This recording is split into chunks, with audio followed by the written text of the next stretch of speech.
Yeah. Am I talking to you? To answer you. For real?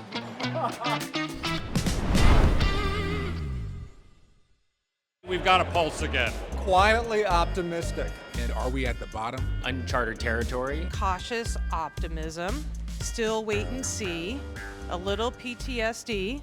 I think we've reached a point of capitulation in the market. Compelling to you? I think we're in a really pivotal point. Well, I think it's kind of an interesting time. Don't be distracted by the shiny object. So cool, so interesting. Do you think that there's more clarity? Getting to the bottom of the sentimentality around interest rates and inflation. People can see that there's momentum growing. So I think it's right on that, cusp, of a cautious, optimism. You really have to think about your capital structure when you're buying new deals today. And I do think there's a sense that we're getting very close to a point of significant opportunity in our industry. And I think we've had to accept some real discounts. A lot of opportunity and consolidation around now starting to take risk. You really want to invest with somebody who is very, very good at what they do. We tend to get over-analytic in tough times. But I do think, generally speaking, you're probably close to the bottom, if not the bottom of the market right now. So there's truth to the nervousness, close to the end of that negative cycle, and we all hope for that cycle to turn around, get interest rates down, get cap rates down, get the economy moving again. Now investors are really thinking differently, thinking about what is it that humans really need and want in the built environment? How do they respond in it? The fundamentals are just too good to ignore. Office, we're still sorting it out. And so with the capital available, certain capital available, and the cost of capital having a little bit more visibility there, there's a runway to follow. We've been emphasizing that you should buy core because it just historically makes sense. But I'd say that the mood is definitely on the optimistic side.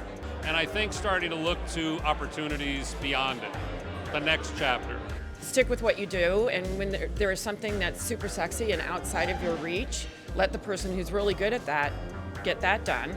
There's downs, and there's always ups. So in the space to be able to take advantage, of the opportunities that are on the horizon. This recovery for real estate is going to take longer than recoveries perhaps from the great financial crisis or other recessions. There are going to be really attractive buying opportunities. Really, I think has risen the optimism of many of the institutional investors here today at AFIRE. So how do we pivot in terms of our portfolio construction so that our current office exposure is optimized? This is a period of reinvention. How much office space is going to be needed going forward?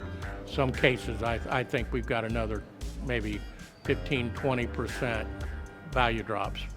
And trends, if you can capture them and understand them well enough, there's pockets of opportunity. I think part of what we're learning now is much of that uncertainty is perception. Right? There are other assets that are not of as good quality. They may have more room to go.